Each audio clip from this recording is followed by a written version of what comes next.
Leopoldo Lugones, poeta, periodista, poético, narrador, es una figura mítica de la Argentina del siglo XIX y de las primeras décadas del XX. Dejó una obra de gran atractivo como este cuento de 1906 que escogimos para hoy, en Literatura para Oír.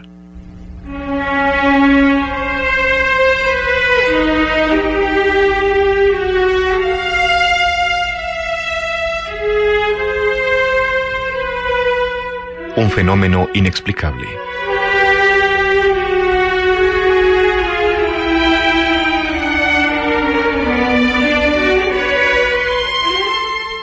Hace de esto 11 años.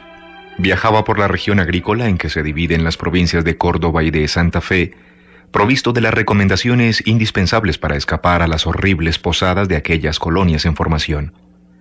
Mi estómago, derrotado por los invariables salpicones con hinojo y las fatales nueces del postre, exigía fundamentales refacciones. Mi última peregrinación debía efectuarse bajo los peores auspicios. Nadie sabía indicarme un albergue en la población hacia donde iba a dirigirme. Sin embargo, las circunstancias apremiaban cuando el juez de paz, que me profesaba cierta simpatía, vino en mi auxilio. «Conozco allá», me dijo, «un señor inglés viudo y solo. Posee una casa, lo mejor de la colonia, y varios terrenos de no escaso valor. Algunos servicios que mi cargo me puso en situación de presentarle serán buen pretexto para la recomendación que usted desea y que, si es eficaz, le proporcionará excelente hospedaje. Digo si es eficaz, pues mi hombre, no obstante sus buenas cualidades, suele tener su luna en ciertas ocasiones, siendo además extraordinariamente reservado. Nadie ha podido penetrar en su casa más allá del dormitorio donde instala a sus huéspedes, muy escasos por otra parte. Todo esto quiere decir que va usted en condiciones nada ventajosas, pero es cuanto puedo suministrarle. El éxito es puramente casual. Con todo, si usted quiere una carta de recomendación...» Acepté y emprendí acto continuo mi viaje, llegando al punto de destino horas después. Nada tenía de atrayente ese lugar. La estación con su techo de tejas coloradas, su andén crujiente de carbonilla, su semáforo a la derecha, su pozo a la izquierda. En la doble vía del frente, media docena de vagones que aguardaban la cosecha. Más allá el galpón, bloqueado por bolsas de trigo. A raíz del terraplén la pampa, con su color amarillento como un pañuelo de hierbas. Casitas sin revoque diseminadas a lo lejos, cada una con su parva al costado. Sobre el horizonte el festón de humo del tren en marcha y un silencio de pacífica enormidad entonando el color rural del paisaje. Aquello era vulgarmente simétrico, como todas las fundaciones recientes. Notábanse rayas de mensura en su fisonomía de pradera otoñal. Algunos colonos llegaban a la estafeta en busca de cartas. Pregunté a uno por la casa consabida, obteniendo inmediatamente las señas. Noté en el modo de referirse a mi huésped que se lo tenía por hombre considerable. No vivía lejos de la estación. Unas 10 cuadras más allá, hacia el oeste, al extremo de un camino polvoroso que con la tarde tomaba coloraciones lilas. Distinguí la casa con su parapeto y su cornisa, de cierta gallardía exótica entre las viviendas circundantes. Su jardín al frente. El patio interior rodeado por una pared tras la cual sobresalían ramas de duraznero. El conjunto era agradable y fresco, pero todo parecía deshabitado. En el silencio de la tarde, allá sobre la campiña desierta, aquella casita, no obstante su aspecto de chalet industrioso, tenía una especie de triste dulzura, algo de sepulcro nuevo, en el emplazamiento de un antiguo cementerio. Cuando llegué a la verja, noté que en el jardín había rosas de otoño cuyo perfume aliviaba como una caridad la fatigosa exhalación de las trillas. Entre las plantas que casi podía tocar con la mano, crecía libremente la hierba, y una pala cubierta de óxido yacía contra la pared, con su cabo enteramente liado por una guía de enredadera.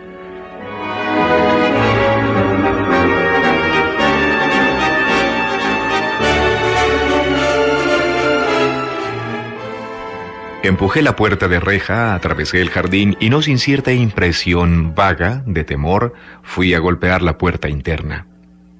Pasaron minutos. El viento se puso a silbar en una rendija, agravando la soledad. A un segundo llamado sentí pasos, y poco después la puerta se abría con un ruido de madera reseca. El dueño de casa apareció saludándome. Presenté mi carta. Mientras leía pude observarlo a mis anchas, cabeza elevada y calva, rostro afeitado de clériman, labios generosos, nariz austera. Debía de ser un tanto místico. Sus protuberancias superciliares equilibraban con una recta expresión de tendencias impulsivas el desdén imperioso de su mentón. Definido por sus inclinaciones profesionales, aquel hombre podía ser lo mismo un militar que un misionero. Hubiera deseado mirar sus manos para completar mi impresión, mas solo podía verlas por el dorso. Enterado de la carta, me invitó a pasar y todo el resto de mi permanencia, hasta la hora de comer, quedó ocupado por mis arreglos personales. En la mesa fue donde empecé a notar algo extraño. Mientras comíamos, advertí que, no obstante su perfecta cortesía, algo preocupaba a mi interlocutor. Su mirada, invariablemente dirigida hacia un ángulo de la habitación, manifestaba cierta angustia. Pero como su sombra daba precisamente en ese punto, mis miradas furtivas nada pudieron descubrir. Por lo demás, bien podía no ser aquello sino una distracción habitual. La conversación seguía en tono bastante animado, sin embargo. Tratábase del cólera que por entonces azotaba los pueblos cercanos. Mi huésped era homeópata y no disimulaba su satisfacción por haber encontrado en mí a uno del gremio. A este propósito, cierta frase del diálogo hizo variar su tendencia. La acción de las dosis reducidas acababa de sugerirme un argumento que me apresuré a exponer. La influencia que sobre el péndulo de Ruther, dije concluyendo una frase, ejerce la proximidad de cualquier substancia, no depende de la cantidad. Un glóbulo homeopático determina oscilaciones iguales a las que produciría una dosis 500 o 1000 veces mayor. Advertí al momento que acababa de interesarse con mi observación. El dueño de casa me miraba ahora. Sin embargo, respondió, Reichenbach ha contestado negativamente esa prueba. Supongo que usted ha leído a Reichenbach. Lo he leído, sí. He atendido sus críticas, he ensayado y mi aparato, confirmando a Ruther, me ha demostrado que el error procedía del sabio alemán, no del inglés. La causa de semejante error es sencillísima, tanto que me sorprende cómo no dio con ella el ilustre descubridor de la parafina y de la creosota. Aquí, sonrisa de mi huésped, prueba determinante de que nos entendíamos. ¿Usó usted el primitivo péndulo de Ruther o el perfeccionado por el doctor Leger? El segundo, respondí. Es mejor. ¿Y cuál sería, según sus investigaciones, la causa del error de Reichenbach? Esta. Los sensitivos con que operaba influían sobre el aparato, sugestionándose por la cantidad del cuerpo estudiado. Si la oscilación provocada por un escrúpulo de magnesia, supongamos, alcanzaba una amplitud de 4 líneas, las ideas corrientes sobre la relación entre causa y efecto exigían que la oscilación aumentara en proporción con la cantidad, 10 gramos, por ejemplo. Los sensitivos del varón eran individuos nada versados, por lo común, en especulaciones científicas, y quienes practican experiencias así saben cuán poderosamente influyen sobre tales personas las ideas tenidas por verdaderas, sobre todo si son lógicas. Aquí está pues la causa del error. El péndulo no obedece a la cantidad sino a la naturaleza del cuerpo estudiado solamente. Pero cuando el sensitivo cree que la cantidad mayor influye, aumenta el efecto, pues toda creencia es una abolición. Un péndulo, ante el cual el sujeto opera sin conocer las variaciones de cantidad, confirma a Ruther. ¿Desaparecida la alucinación? Oh, ya tenemos aquí la alucinación, dijo mi interlocutor con manifiesto desagrado. No soy de los que explican todo por la alucinación, a lo menos confundiéndola con la subjetividad, como frecuentemente ocurre. La alucinación es para mí una fuerza, más que un estado de ánimo, y así considerada se explica por medio de ella buena porción de fenómenos. Creo que es la doctrina justa. Desgraciadamente es falsa. Mire usted, yo conocí a Home, el medium, en Londres, allá por 1872. Seguí luego con vivo interés las experiencias de Crookes, bajo un criterio radicalmente materialista. Pero la evidencia se me impuso con motivo de los fenómenos del 74. La alucinación no basta para explicarlo todo. Créame usted, las apariciones son autónomas. Permítame una pequeña digresión. Interrumpí encontrando en aquellos recuerdos una oportunidad para comprobar mis deducciones sobre el personaje. Quiero hacerle una pregunta que no exige desde luego contestación si es indiscreta. ¿Ha sido usted militar? Poco tiempo. Llegué a subintendente del ejército de la India. Por cierto, la India sería para usted un campo de curiosos estudios. No. La guerra cerraba el camino del Tíbet a donde hubiese querido llegar. Fui hasta Cawnpore, nada más. Por motivo de salud regresé muy luego a Inglaterra. De Inglaterra pasé a Chile en 1879 y por último a este país en 1888. ¿Enfermó usted en la India? Sí, respondió con tristeza el antiguo militar, clavando nuevamente sus ojos en el rincón del aposento. ¿El cólera? Insistí. Apoyó él la cabeza en la mano izquierda, miró por sobre mí vagamente. Su pulgar comenzó a moverse entre los ralos cabellos de la nuca. Comprendí que iba a hacerme una confidencia de la cual eran prólogo aquellos ademanes y esperé. Afuera chirriaba un grillo en la oscuridad.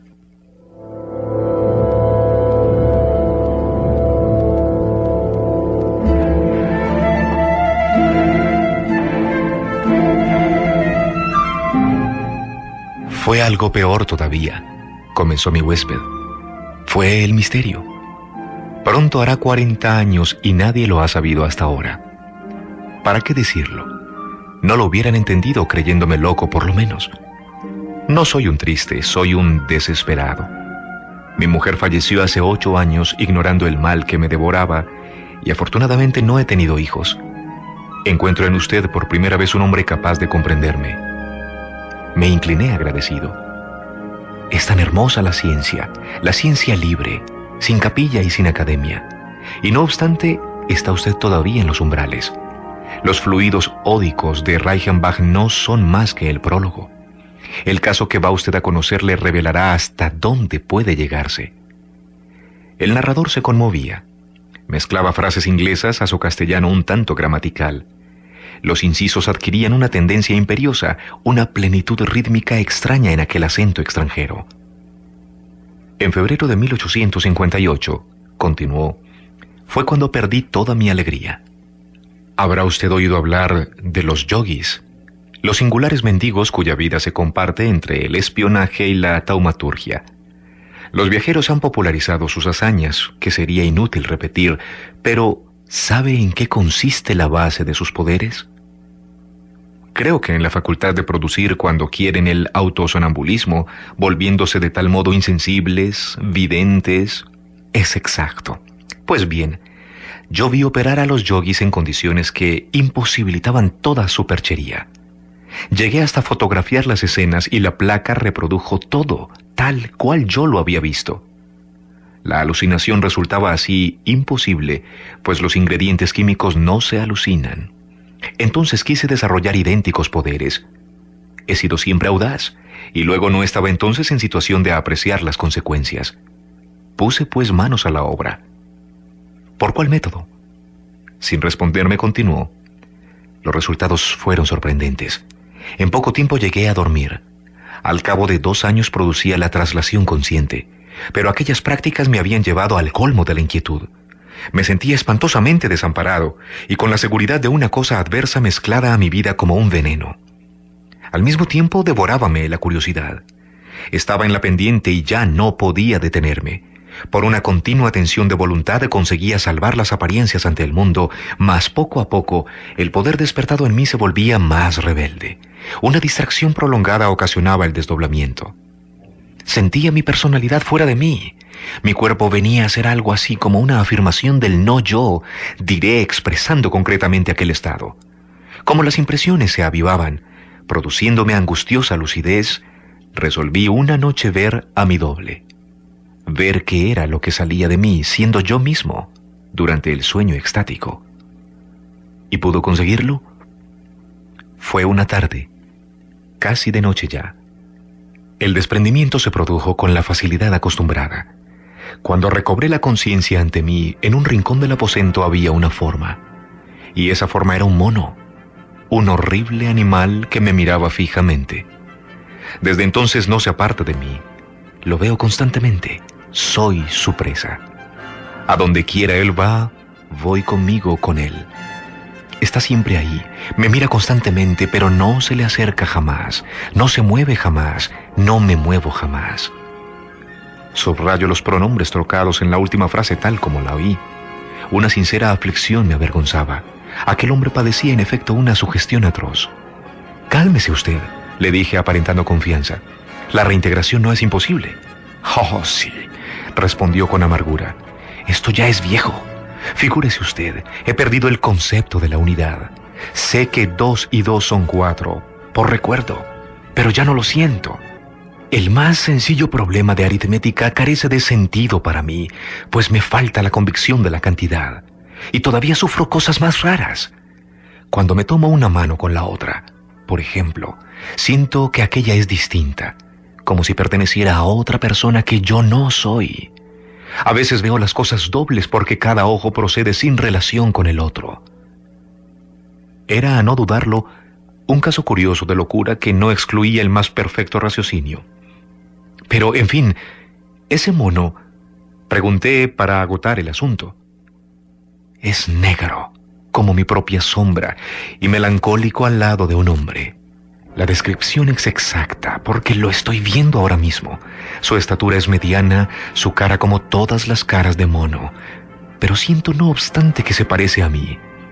Hablo con entero dominio de mí mismo. Ese animal se parece a mí». Aquel hombre en efecto estaba sereno, y sin embargo la idea de una cara simiesca formaba tan violento contraste con su rostro de aventajado ángulo facial, su cráneo elevado y su nariz recta, que la incredulidad se imponía por esta circunstancia más aún que por lo absurdo de la alucinación. Él notó perfectamente mi estado, púsose de pie como adoptando una resolución definitiva. «Voy a caminar por este cuarto para que usted lo vea. Observe mi sombra, se lo ruego». Levantó la luz de la lámpara, hizo rodar la mesa hasta un extremo del comedor y comenzó a pasearse. Entonces, la más grande de las sorpresas me embargó. La sombra de aquel sujeto no se movía. Proyectaba sobre el rincón de la cintura arriba y con la parte inferior sobre el piso de madera clara parecía una membrana, alargándose y acortándose según la mayor o menor proximidad de su dueño. No podía yo notar desplazamiento alguno bajo las incidencias de luz en que a cada momento se encontraba el hombre. Alarmado al suponerme víctima de tamaña locura, resolví desimpresionarme y ver si hacía algo parecido con mi huésped por medio de un experimento decisivo. Le pedí que me dejara obtener su silueta pasando un lápiz sobre el perfil de la sombra. Concedido el permiso, fijé un papel con 4 migas de pan mojado hasta conseguir la más perfecta adherencia posible a la pared, y de manera que la sombra del rostro quedase en el centro mismo de la hoja. Quería, como se ve, probar por la identidad del perfil entre la cara y su sombra.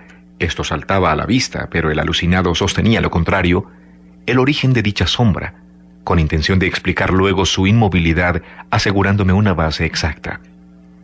Mentiría si dijera que mis dedos no temblaron un poco al posarse en la mancha sombría que por lo demás diseñaba perfectamente el perfil de mi interlocutor.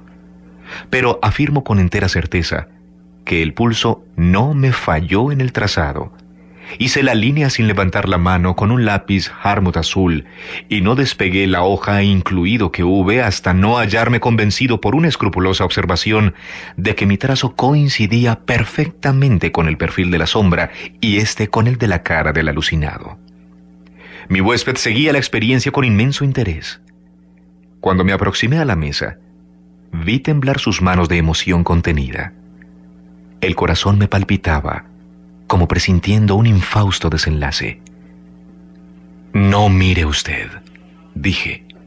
«Miraré», me respondió con un acento tan imperioso que a pesar mío puse el papel ante la luz. Ambos palidecimos de una manera horrible. Allí ante nuestros ojos, la raya del lápiz trazaba una frente deprimida, una nariz chata, un hocico bestial. El mono, la cosa maldita. Y conste que yo no sé dibujar.